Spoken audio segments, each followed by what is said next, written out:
Good day, Pajaffers! Welcome back to our YouTube channel. So ngayon, a-analyze po natin yung last round game ni Wesley sa US Chess Championship na kung saan kahit last round po ito, hindi pa po tapos ang tournament. Ayan. So bago ko simulan, please subscribe to our YouTube channel and like this video to help our channel grow. So dito, puti po si Wesley. Ang kalaban niya po ay si Super Grandmaster Ray Robson, na kung saan itong si Robson ay naging member na rin ng Olympic team ng US sa FIDE Chess Olympiad at nag-champion na rin siya.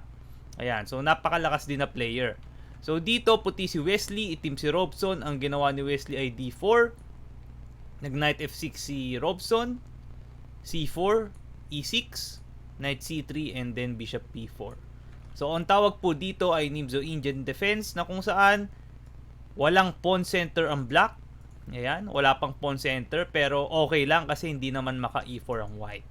Ayan, pag passive move kasi, for example, nag Bishop E7 lang, makaka E4 na, and lamang na po yung puti dito. Sobrang laki na ng lamang kasi ang lakas ng domination sa center. So yung Bishop B4 hindi makapag E4. After Queen C2, may threat na pong mag E4, kaya nag D5 na dito si Robson. After A3, oops, kinain, and then castle. So lahat ng ito ay main line. Ayan, nag Knight F3, pawn takes C4, queen takes C4, and then B6. So dito may pawn center ang white, meron siyang bishop pair, pero ang black nakapag-castling na. Ayan, ready na to develop. So after Bishop G5, makikita nyo po yung oras dito ni Wesley, mabilis niyang tinira yan, and nag-isip dito si Robson. Yan, so ang tagal niyang nag-isip. 1 hour and 27 minutes. Nag-isip siyang almost 20 minutes and then tinira niya yung Bishop B7. So ano ba yung tira na yan? Actually, hindi po yan yung main line. Ayan, dito ang main line is Bishop A6. Pero yung Bishop B7 pwede rin kasi syempre developing move siya. Ayan, mas pinili niya lang itong Bishop B7. So hindi ko sure kung preparasyon to ni Robson, kung strategy na to na mag-isip dito, or hindi niya na alam. Pero malabo pong hindi niya alam ito kasi Nimzo Indian player siya. Malamang ayaw niya lang mag-Bishop A6 kasi baka merong pinrepair si Wesley about that move. So after Bishop B7, nag-Rook D1 dito si Wesley. Ayan, mabilis niyang tinira. Segundo lang na nabawa sa oras. So take note po, merong increment itong time control nila, 30 seconds. After Rook D1, Knight B D7, and then Knight E5. So, pinipressure ka agad ni Wesley kahit hindi pa siya nakapag-castling, which is okay lang naman kasi sarado naman po yung E-file. Not to mention, kontrolado niya yung center. Ayan, maganda yung control niya sa center kaya hindi rin ma-atake yung king niya. So, after Knight E5, tumira ng H6, Bishop H4, and then C5. Ayan, so kumaka-counter attack na dito si Robson, at ang possibility dito is makatira ng Rook C8 and maharas yung queen. Makapasok dito yung Rook ni Robson sa C2 and siguro mambabluff, ganyan. So after C5, nag F3 si Wesley, kinain, queen takes D4, and then Knight E5. So nagkaroon ng massive exchanges sa center, and after Queen E5, tinututukan po yung queen. And merong annoying pin dito kaya Queen E7 lang ang ginawa.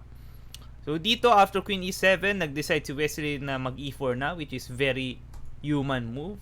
After E5, Rook FD8 ang ginawa ni Robson. And then Bishop D3. So evaluate natin ng onti yung position. Yung position medyo okay naman. May bishop pair si Wesley, kaya lang walang weakness si Robson. Although merong annoying pin dito, hindi ma-exploit din. Not to mention yung king ni Wesley andito pa sa gitna, so kailangan pang mag-castling yan. And after Rook AC8, lahat ng pyesa ni Robson ay medyo active na. Kumbaga, nakalabas na, hindi na masama. So after Rook AC8, nag-castling si Wesley, Rook C5, and dito force pong kainin.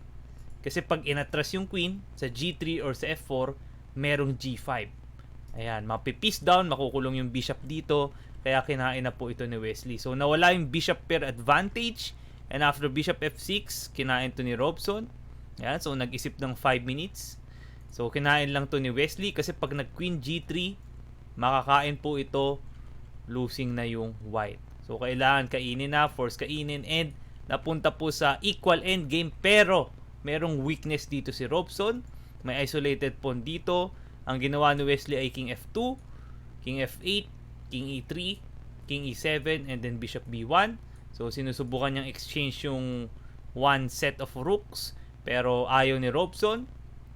Ayan, nag-rook C8 lang. And dito, nag-decide si Wesley na hindi na pilitin. Ayan. So, bumalik-balik po. Bishop D3, Rook D8, Bishop B1, Rook DC8, Bishop D3, and then Rook D8. At dahil dyan, nauwi po sa threefold repetition na kung saan naging tabla na po ang laban. Take note po sa US Championship na to, bawal pong mag-offer ng tabla. Kahit move 500 na, hindi dapat offer draw yung dahilan ng tabla. Kailangan threefold repetition or wala ng pyesa totally. Ayan. Pwede rin stalemate syempre, pero bihira po yon. So, ganyan po yung laban. Sa tingin nyo po ba, dapat pinilit na ni Wesley itong endgame na to or okay lang na tabla? So, bakit ko ba nasabi na hindi pa tapos? Kasi po, naglalaro pa po si Grandmaster Caruana. Makikita nyo, ayan, kalaban niya dito ay si Shankland. And, ayan, yan yung laban nila. So, lamang na si Caruana dito. Queen against Rook and Bishop. Ayan. Pero, maganda yung drawing chances dito ni Shankland kasi parang imposible makagawa ng pass pawn dito si Caruana. So, ano mangyayari pag tabla to?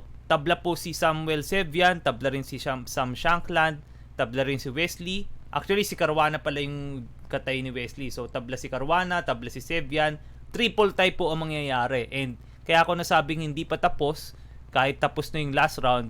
Kasi po, dito ang tiebreak is playoff. Hindi po yung normal na tiebreak, yung base sa numbers or sa book calls or yung iba pang measure ng tie.